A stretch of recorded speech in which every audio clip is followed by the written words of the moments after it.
Huijak koktomani bisingtui aguli malkhongkolok bwthak thaio khoroksa Bangla hakotoni sikla romjakha khoroksa India nokhobai GRPF thanani naimothangrokni yaphao borok Delhi o thangnani koktongmani krak sal GRPF thanani OC Tapos Das Saka huijak koktomani bisingtui tangsal horo Banglahani siklano romjakha GRPF tai RPF thanani naimothangrok bai nukjakha obno kari laithangnai hati barsani bisingo khorok nuichi rok Banglahani phainai rok romjakhna tai laithangnai salsni sikang borok baniya khlainai rok bai kurungjak khorok thamnobo romoi riman sari koglam sungjagui tongo hini saka GRPF thanani OC Tapos Das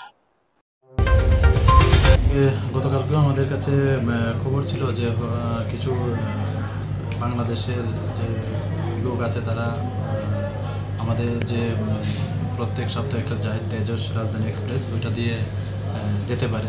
তো এই সুবাদে আমরা GRP থানা এবং RPF থানা মিলে আমরা যে রেল স্টেশনের যে করিডোর আছে মেন গেট, পার্সেল গেট বা আরও যে প্ল্যাটফর্ম 1 নম্বর 2, 3 বা এরকম যে আছে আমরা ওখানে ছড়িয়ে ছিটিয়ে করি। তারপর আমরা দেখলাম যে ওই মেন গেটেই তারা মানে নেমেছে একদম মেন গেটে। তো এখানে দেখলাম দুজন তারা আসছে ওইদিকে খুব তাড়াহুড়া করে, ট্রেনেরও টাইম হয়ে যাচ্ছে। তো তাদের দেখে আমাদের সন্দেহ হয়।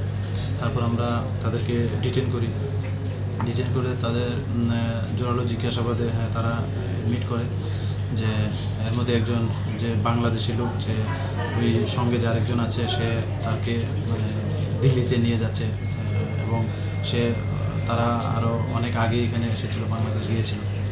তো তারপর আমরা তাদেরকে ডিটেন করি। এরপর আমরা একটা জিআরপি থানাতে একটা মামলা নিই।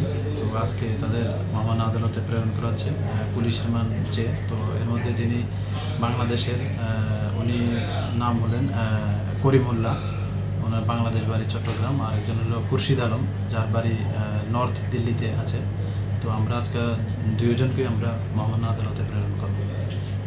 আপনার কি মনে হয় এর পিছনে বড় একটা র্যাকেট কাজ করছে?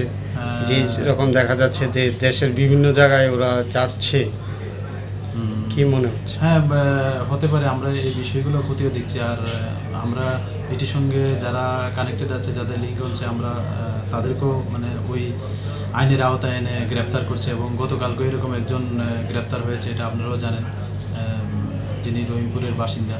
তো আমরা যেই ওই মামলাগুলির সঙ্গে লিঙ্ক আছে আমরা তা খতিয়ে দেখছি এবং সবাইকে আইনের আওতায় আনা হবে।